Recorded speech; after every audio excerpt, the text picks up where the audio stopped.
आज हम लोग यहाँ पर पहले श्री गणेश और बाद में देवी की पूजा करने के लिए एकत्रित हुए हैं। श्री गणेश को इस महाराष्ट्र में विशेषतः बहुत माना जाता है, क्योंकि यहाँ पर स्वयंभू अष्टविनायक है। अब लोग ये भी कह सकते हैं कि गणेश नाम की कोई चीज़ नहीं थी, और ये भी कह सकते हैं कि ये स्वयंभू अष्टविनायक नहीं है। लेकिन आप जब आत्म साक्षात्कार को प्राप्त करते हैं, जब आप चैतन्य को प्राप्त करते हैं तो आप पूछ सकते हैं कि क्या ये स्वयंभू है, क्या यह वास्तविक पृथ्वी तत्व ने बनाई हुई चीज़ है। गणेश के अनेक चमत्कार सहयोग में हुए। विशेष करके एक दो हमारे फोटोग्राफ्स है, अगर आप उन्हें देख लीजिए तो आप हैरान हो जाइएगा कि किस तरह से उन्होंने अपने दर्शन दिए हुए हैं। गणेश की जो विशेषता है वो यह है कि वो हर चक्र पे विराजमान। सबसे पहले गणेश की ही स्थापना की गई थी, और गणेश जो है वो पवित्रता को फैलाने के लिए संसार में है, कि पहले सारा संसार पवित्र हो जाए। सबसे बड़ी चीज़ है पवित्रता। अगर पवित्रता नहीं रहेगी तो कोई सा भी सृजन नहीं हो सकता। अब समझ लीजिए, अगर कोई पेड़ है और उसके आसपास का वातावरण दूषित हो जाएगा तो वो पेड़ मर जाएंगे। इसी प्रकार इस सारी सृष्टि का जो वातावरण है उसे पूर्णतया शुद्ध करने के लिए ही श्री गणेश की स्थापना की गई थी। आजकल के इस वातावरण में लोग समझ नहीं सकते हैं कि पवित्रता चीज़ क्या है और पवित्रता का अर्थ क्या है। यही गणेश आगे जा कर के आपके आज्ञा चक्र पे ईसा मसीह के रूप से प्रकट हुए थे। इसलिए ईसा मसीह ने भी सबसे ज़्यादा पवित्रता का महत्व बताया कि आपकी आंखें तक पवित्र होनी चाहिए, क्योंकि आज्ञा चक्र पे है। आँखों में तक आपकी पवित्रता होनी चाहिए। अगर आपकी आँखों में पवित्रता नहीं है तो फिर आप किसी तरह से भी पवित्र नहीं माने जाएंगे। लेकिन इसका ये मतलब नहीं कि आप अपने को कहें कि हम में ये खराबी है, हमें वो खराबी है। किंतु श्री गणेश को अगर हम मानते हैं, उनकी हम पूजा करते हैं, तो उनके गुण भी हमारे अंदर आने चाहिए। तो पहला तो उनका गुण है कि पवित्रता। अब इस पवित्रता को हम किस तरह से पा सकते हैं। कहने से नहीं हो सकता। किसी आदमी से कहा जाए तुम पवित्र हो जाओ तो नहीं हो सकता। गंगा जल से नहाने से भी मनुष्य पवित्र हो, ऐसी बात नहीं। तो ये पवित्रता आने के लिए क्या करना चाहिए? इसके लिए आपके कुंडलिनी का पहले जागरण होना चाहिए। जब जागरण हो जाएगा तभी समझ लेना चाहिए कि धीरे धीरे ये जो कुंडलिनी है ये सब चक्रों को स्वच्छ कर देगी। लेकिन वहाँ पर भी श्री गणेश ही का कार्य है, क्योंकि ये चैतन्य है, और वो चैतन्य स्वरूप श्री गणेश आपके हर चक्र को भी साफ करते रहते हैं। और अंत में जाकर के सहस्त्रार पर भी श्री गणेश, आप जानते हैं कि सदाशिव के गोद में बैठे हो। ये जो भी चीज़ें हम लोगों को लगती हैं कि पौराणिक है, मैथोलॉजिकल है, ये सब की सत्यता सहयोग भी आप प्राप्त कर सकते हैं।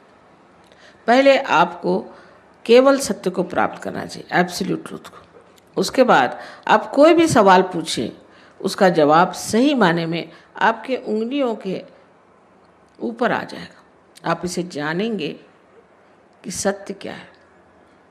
किसी भी चीज़ को कह देने से कि असत्य है, वो चीज़ असत्य नहीं होती। उसकी खोजबीन करनी चाहिए। बड़ी ये गहरी चीज़ें हैं, और श्री गणेश का कार्य तो अत्यंत अत्यंत गहरा है, और वो एक चिर बालक है। उनमें जो अबोधिता है, इनोसेंस है, वो एक चिर बालक है। वो बालक स्वरूप है। क्राइस्ट ने कहा है कि if you have to enter into the kingdom of God you have to become like children. इसका मतलब बच्चों में जो निश्चल स्वभाव होता है वो हमारे अंदर आना चाहिए। लेकिन वो ज़बरदस्ती करने से या कुछ रोज़ की अभ्यास करने से नहीं जाएगा। अगर आप ज़बरदस्ती करेंगे तो आपका अहंकार बढ़ जाएगा। अगर आप ये कहेंगे कि हम बड़े पापी हैं, हमने बड़े पाप किए, हम बड़े खराब हैं, तो आपका प्रति अहंकार बढ़ जाएगा। दोनों तरह से ये गलत बात है। तो इसके लिए करना क्या चाहिए? करना ऐसा चाहिए कि अपनी कुंडलिनी का जागरण पहले कर लें। कुंडलिनी के जागरण से आप दूसरे आयाम में, दूसरे डायमेंशन में उतरते हैं। दूसरे डायमेंशन में उतरते साथ धीरे धीरे अंदर से ही ये स्वच्छता होती रहती है। ये अनादिकाल से कुंडलिनी आपके अंदर स्थित है और ये उसी समय का इंतज़ार कर रही है, उसी के लिए बैठी हुई है कि जिस वक्त आपको ऐसी व्यक्ति मिल जाए जो आपकी कुंडलिनी का जागरण कर सके, क्योंकि ये आपकी माँ है और आपकी अपनी वैयक्तिक माँ है। वो आपके बारे में सब कुछ जानती है और जिस प्रकार आपकी माँ ने आपको जन्म देते वक्त सब तकलीफ़ें खुद उठाई, वो कुंडलिनी ही सारी तकलीफ़ें उठा देती है और आप इस आत्म साक्षात्कार को प्राप्त होते हैं।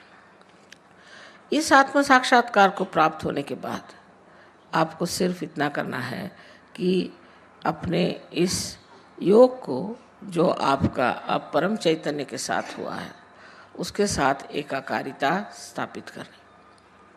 चारों तरफ हम लोग देखते हैं, फूल देखिए कितने सुंदर है, सृष्टि कितनी सुंदर है, पर हम कभी सोचते भी नहीं कि ये कैसी बनी, इसको कौन बनाता है।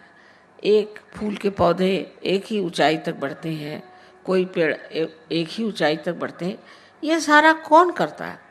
इसे आपको पातंजल में अगर आप देखे जाए तो लिखा हुआ है कि ऋतंभरा प्रज्ञा, इसका नाम उन्होंने ऋतंभरा प्रज्ञा कहा। लेकिन यही ब्रह्म चैतन्य है, यह परम चैतन्य है जो चारों तरफ फैला हुआ है और जिसके लिए आदि शंकराचार्य ने बताया हुआ है कि सलीलम सलीलम, ठंडी ठंडी हवा इसकी लहरें आती। बाइबल में भी इसको cool bridge of the Holi ghost कहा गया। इस प्रकार की कुंडलिनी हमारे अंदर है और वो बिल्कुल व्यवस्थित रूप से इसी के इंतज़ार में है कि कब आपका पुनर्जन्म है। अभी तक अमीबा से इस स्थिति में हम आ गए कि इंसान बन गए, लेकिन इससे कोई ना कोई ऊंची स्थिति ज़रूर होनी चाहिए। अगर हम सत्य को प्राप्त किए होते तो आज कल के जो झगड़े हैं ये न रहते। हम सब एक मन से, एक विचार से, एक सत्य के साथ जीते। लेकिन ये जो झगड़े हो रहे हैं इसकी वजह यही है कि हम लोगों ने अभी तक उस केवल सत्य को प्राप्त नहीं किया, और जब तक हम उस सत्य को प्राप्त नहीं करेंगे तब तक उत्क्रांति माने इस एवोल्यूशन की जो चरम सीमा है उसे हमने प्राप्त नहीं किया। उसको प्राप्त किया बगैर हम लोग कभी भी शांति से, सुख से, समाधान से रह नहीं सकते। संसार के जितने भी प्रश्न हैं अधिकतर मनुष्य ने ही खड़े किए हैं।